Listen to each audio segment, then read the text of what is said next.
এই দেখেন কাঁচা ভুট্টা। এখন এটাকে আমি ছাড়িয়ে ছাড়িয়ে ছাড়িয়ে পানিতে 3 ঘন্টা ভিজিয়ে রাখবো। আজ আমি এসেছি নতুন রেসিপি নিয়ে সুমির রান্নাঘর থেকে। আজ আপনাদের দেখাবো কিভাবে কাঁচা ভুট্টা দিয়ে বড়া তৈরি করা হয়। ভুট্টা ভেজানো হয়ে গেছে, এখন এগুলো তুলে আমি ব্লেন্ডারের জন্য দেব।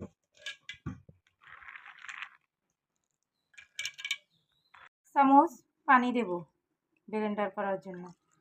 পানি না দিলে ব্লেন্ডারটা হবে না। ব্লেন্ডার করা হয়ে গেছে, এখন এগুলো আমি বাটিতে ঢেলে দেব। আমি পেঁয়াজ কুচি দেব, মরিচ দেব, কাঁচা মরিচ কাটা দেব, 1 চামচ লবণ, আপনারা লবণটা পরিমাণ মতো দিতে পারেন। জিরার গুঁড়া দেব 1 চামচ,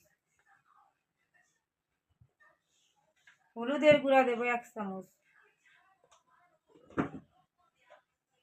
আদা বাটা দেব 1 চামচ, রসুন বাটা দেব 1 চামচ।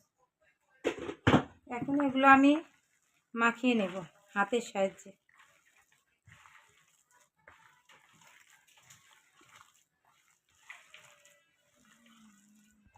একটু গরম মশলা গুঁড়া দেব, একটু কর্নফ্লাওয়ার 1 চামচ দিতে হবে।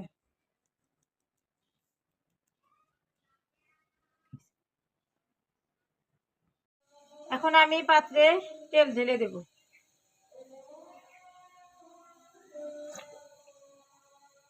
গরম হয়ে গেছে, এখন আমি হাত দিয়ে এরকম করে গোল গোল করে এখন চ্যাপটা করে ভাজার জন্য তেলে ছেড়ে দেব।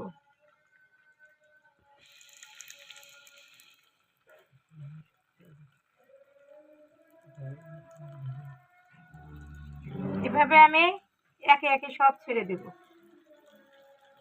এক পাশে হয়ে গেছে, এখন আমি উল্টিয়ে দেব। চুলার আঁচটা অল্প আছে, ভেজে নিলে। ভাজা হয়ে গেছে, এখন আমি এগুলো তুলে নেব। অবশ্যই চুলার আঁচটা অল্প আছে, ভেজে নেবেন। হয়ে গেছে, এখন আমি বড়াগুলো তুলে নেব তেলেতে।